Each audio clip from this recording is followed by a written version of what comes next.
सब इतनी अच्छी मछलियाँ आने लगी हैं। आयशा ने पूरी कहानी बहुत ध्यान से सुनी। जब यूसुफ ने कहानी खत्म की तो आयशा कुछ देर तक खामोश रही। फिर उसने एक लंबी सांस ली। यूसुफ ने पूछा, क्या तुम्हें यकीन हो रहा है? आयशा ने कहा, हाँ मम, मुझे यकीन हो रहा है। अब मुझे समझ आ गया कि आजकल इतनी तरक्की कैसे हो रही है। यूसुफ ने कहा, लेकिन याद रखना कि यह सब अल्लाह की मर्जी से हो रहा है। नूर जहाँ भी अल्लाह की एक मखलूक है और वह भी अल्लाह के हुक्म से ही कुछ कर सकती है। आयशा ने कहा, हाँ यह तो सही है। फिर वह कुछ देर तक सोचती रही। यूसुफ देख रहा था कि उसकी बीवी के चेहरे पर अलग अलग भाव आ रहे हैं, पहले हैरानी, फिर खुशी और फिर कुछ और। अचानक आयशा ने कहा, सुनो, अगर वह परी है और उसने तुम्हें मदद करने का वादा किया है तो तुम उससे और भी मदद क्यों नहीं मांगते? यूसुफ को यह सवाल अच्छा नहीं लगा। उसने कहा, क्या मतलब? आयशा ने कहा, मेरा मतलब है कि तुम उससे कह सकते हो कि वह हमें एक बड़ा घर दे दे। देखो ये घर कितना छोटा है, हमें एक बड़े घर की जरूरत है। यूसुफ हैरान रह गया। उसे यकीन नहीं हो रहा था कि यह वही आयशा है जो हमेशा शुक्रगुजार रहती थी। वह बोला, आयशा, ये तुम क्या कह रही हो? हमारे पास जो है उसी में हमें खुश रहना चाहिए। अल्लाह ने हमें इतना दिया है, हमें और क्या चाहिए?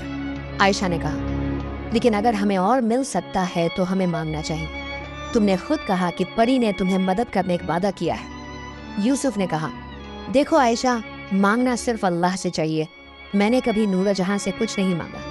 वह खुद ही मेरी मदद कर रही है और मुझे इसकी भी जरूरत नहीं थी। मैं अपनी मेहनत से ही खुश था। आयशा ने कहा, लेकिन यूसुफ ने उसे रोकते हुए कहा, सुनो आयशा, हमारे नबी सल्लल्लाहु अलैहि वसल्लम ने सिखाया है कि हमें अपनी ज़रूरत के मुताबिक ही मांगना चाहिए और हमारी सारी ज़रूरतें पूरी हो रही हैं। हमारे पास खाने के लिए है, पहनने के लिए है और रहने के लिए घर है। अल्लाह का शुक्र है। उसने आगे कहा, और देखो हमारे कितने दोस्त हैं जिनकी 2 वक्त की रोटी भी पूरी नहीं होती। कुछ दिन पहले हमारी भी ऐसी ही हालत थी। अब हम उनसे सैकड़ों गुना बेहतर हैं। तुम देखना, कुछ ही रोज़ में हम एक कश्ती भी खरीद लेंगे और फिर गहरे पानी में जाकर और भी ज़्यादा मछलियाँ पकड़ सकेंगे। यूसुफ ने प्यार से आयशा का हाथ पकड़ा और कहा, जो इज्जत मेहनत करने और अपनी कमाई से खाने में है वह मांगने में नहीं है। अल्लाह ने मुझे हाथ पैर दिए हैं और मेहनत करने की ताकत दी है। मुझे अपने बाजू के जोर पर कमाना पसंद है। यही असली मर्द की निशानी है। लेकिन यूसुफ की बातों का आयशा पर कोई असर नहीं हुआ, बल्कि वह गुस्से में आ गई। उसने कहा, तुम बस यही सोचते रहोगे तो हम हमेशा इसी तरह रहेंगे। तुम्हें पता नहीं कि पड़ोस की बीवियां क्या कहती हैं। वह कहती हैं कि उनके पास बड़े घर हैं, नौकर चाकर हैं, और मेरे पास क्या है, यह छोटा सा घर।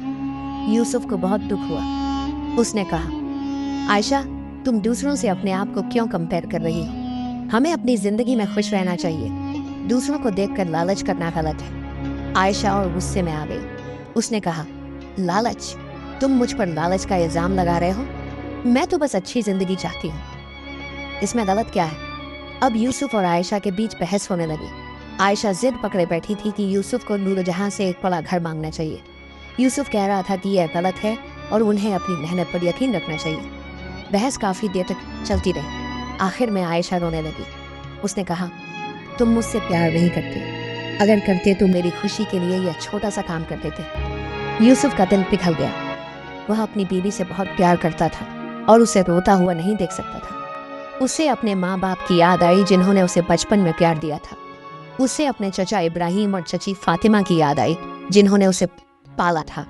उन सब ने उसे सिखाया था कि औरत का दिल रखना बहुत ज़रूरी है। उसे यह भी याद आया कि जब उसकी शादी हुई थी तो सबने कहा था कि यूसुफ और आयशा एक दूसरे के लिए बने हैं। अगर अब उनके बीच लड़ाई होगी तो लोग क्या कहेंगे? बस्ती में तमाशा हो जाएगा। यूसुफ ने बहुत सोचा। आखिर में उसने फैसला किया कि वह आयशा की यह एक बात मान लेगा। शायद इससे आयशा खुश हो जाएगी और फिर सब पहले जैसा हो जाएगा।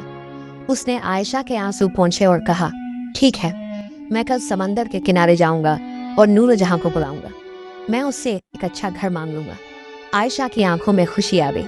उसने यूसुफ को गले लगाया और कहा, शुक्रिया, तुम बहुत अच्छे हो। लेकिन यूसुफ के दिल में बहुत भारीपन था। वह जानता था कि वह गलत कर रहा है, लेकिन उसने अपनी बीवी की खुशी के लिए यह फैसला किया था। उस रात यूसुफ को नींद नहीं आई। वह सोचता रहा कि कल क्या होगा, वह नूरजहां से क्या कहेगा। وہ بار بار اللہ سے دعا کر رہا تھا کہ سب ٹھیک ہو جائے۔ اگلی صبح یوسف بہت دکھی دل اور بوجھل